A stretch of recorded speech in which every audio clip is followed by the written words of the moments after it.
Sejak Islam lahir di Mekah, Rasulullah Shallallahu Alaihi Wasallam dan para sahabatnya menghadapi tekanan yang luar biasa, penganiayaan, pemboikotan, dan ancaman pembunuhan terus terjadi.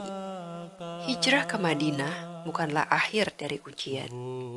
Kaum Quraisy tidak pernah membiarkan Islam berkembang dengan damai.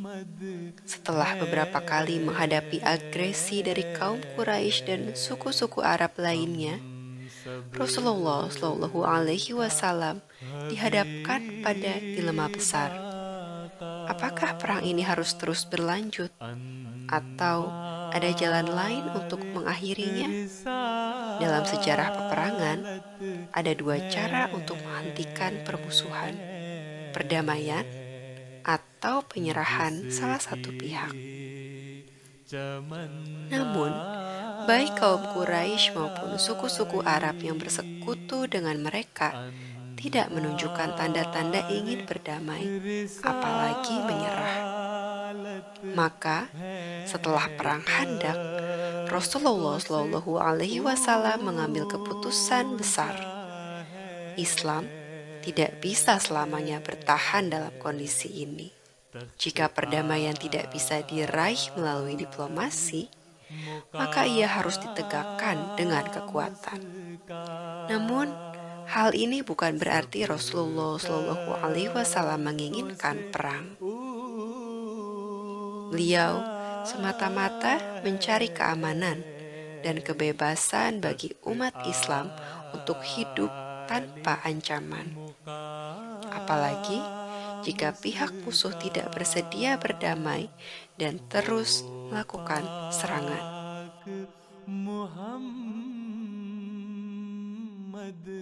Rasulullah Shallallahu Alaihi Wasallam tidak ingin Islam berada dalam posisi yang lemah.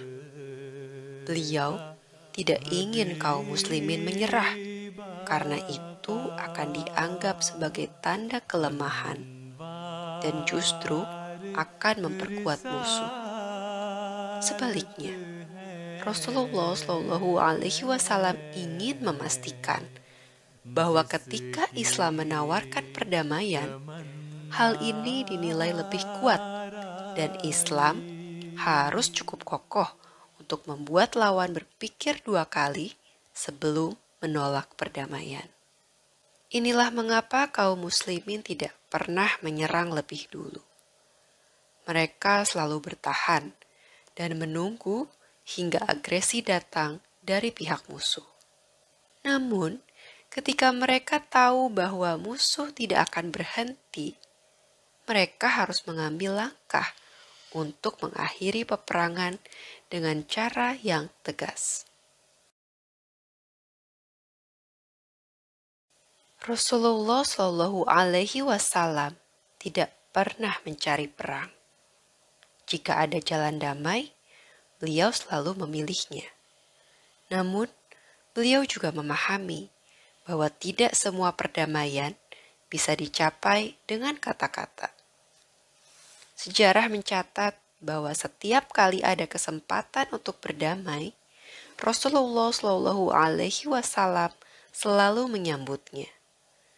Namun, ketika kaum Quraisy dan sekutunya terus-menerus menolak perundingan, Islam harus menunjukkan kekuatan. Di dunia ini, peperangan bukan hanya milik sejarah Islam. Hampir semua agama dan bangsa pernah terlibat dalam peperangan. Dalam Perjanjian Lama, Nabi Musa alaihi salam diperintahkan untuk memasuki negeri Kanaan dengan kekuatan senjata dan menaklukkan penduduknya. Ulangan 20 ayat 10-18. Dalam sejarah Kristen, peperangan tidak pernah berhenti sejak zaman Romawi hingga era modern. Islam mengajarkan perdamaian sebagai prinsip utama, tetapi juga mengizinkan perang dalam kondisi tertentu, terutama jika itu adalah perang untuk mempertahankan diri atau menegakkan keadilan. Peperangan dalam Islam bukan untuk ekspansi, bukan untuk memaksakan agama kepada orang lain, tetapi untuk melindungi hak hidup dan kebebasan beribadah. Jika musuh berhenti menyerang, Islam juga berhenti. Jika musuh menawarkan perdamaian dengan tulus, Islam menerimanya.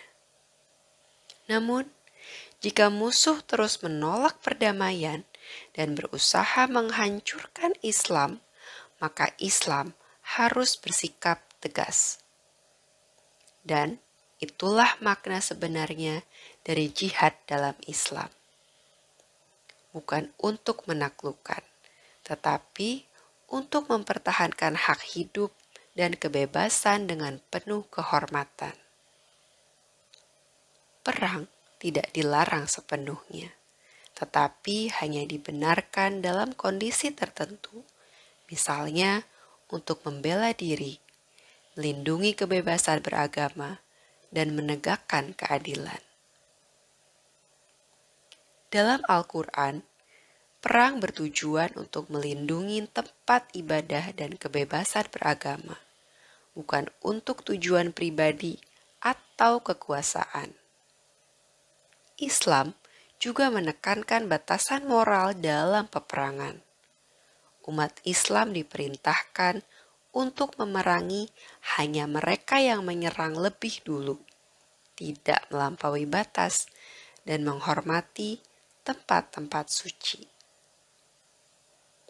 Bahkan saat peperangan berlangsung, Al-Quran memberikan panduan yang sangat manusiawi. Tawanan perang harus diperlakukan dengan baik. Dalam beberapa ayat, Islam mengajarkan pembebasan tawanan sebagai bentuk kebaikan atau dengan tebusan jika memungkinkan. Rasulullah Shallallahu Alaihi Wasallam sendiri memberikan teladan yang luar biasa dalam mematuhi prinsip-prinsip ini. Beliau melarang tindakan seperti menyiksa atau memutilasi, menyerang anak-anak, wanita, atau orang tua.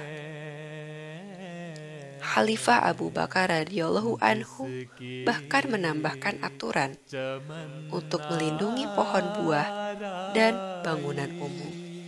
Islam mengajarkan bahwa mengandalkan Tuhan dalam perdamaian lebih mulia daripada memperpanjang peperangan. Islam menawarkan panduan perang yang penuh kebijaksanaan. Ajaran ini membuktikan bahwa nilai-nilai Islam bisa menjadi solusi bagi perdamaian dunia.